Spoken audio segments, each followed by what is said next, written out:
does this also mean, Serhiy, that Ukrainians cannot or can probably let their guards down while this is a bit of a stalemate at this point of time? Can they afford to put their guards down, Serhiy? It's a very interesting question, and it's hard to say truly about it right now.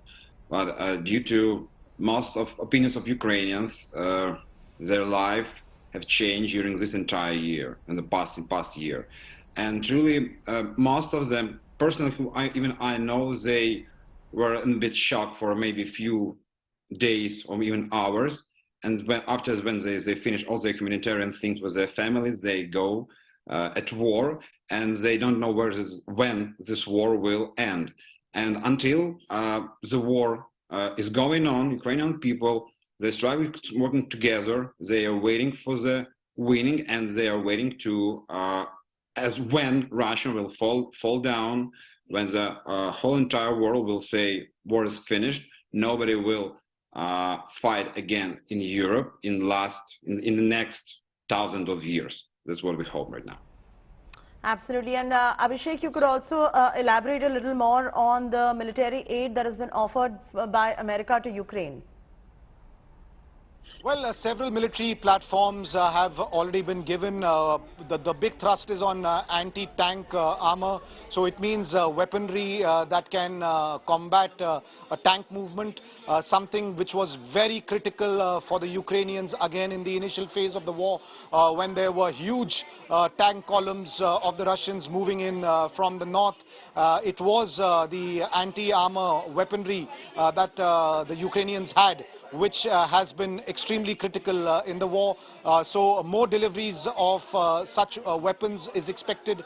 Artillery systems and ammunitions for artillery guns is another critical aspect that will be delivered as promised by Joe Biden.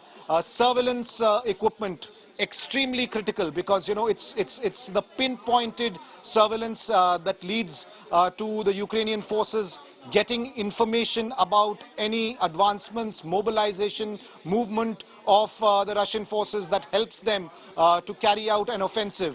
Drones is another very important factor which the Ukrainians have used in this war, both sophisticated drones as well as rudimentary kind of drones that were put to extremely good use by the Ukrainians. So all these kinds of weapon systems and ammunition is what the Ukrainians have been asking for, and the US has promised to deliver them. Abhishek Bhalla, continue to be with us. Abhishek is getting us all the latest when it comes to the artillery ammunition, anti-armor system, the air surveillance radars, and the aid that the US has time and again been providing to Ukraine as well. We're being joined by Victoria. She's an MP from Ukraine on this broadcast. Victoria, my first question to you is your reaction to this surprise visit. Has it caught all of you in Ukraine off guard that President Joe Biden has come to visit Kyiv? We were all hoping for the last year, and actually previous years as well, that President Biden will pay a visit to Ukraine. But of course it came as a surprise to all of us, and it's quite symbolic, as today is the day when we commemorate those people, Ukrainians, who lost their lives during the Revolution of Dignity back in 2014. And on this day, actually, the Russian war against Ukraine started, when they started invading and occupying Crimea and Donbass. So it's a good sign. It's a right time for the president to come.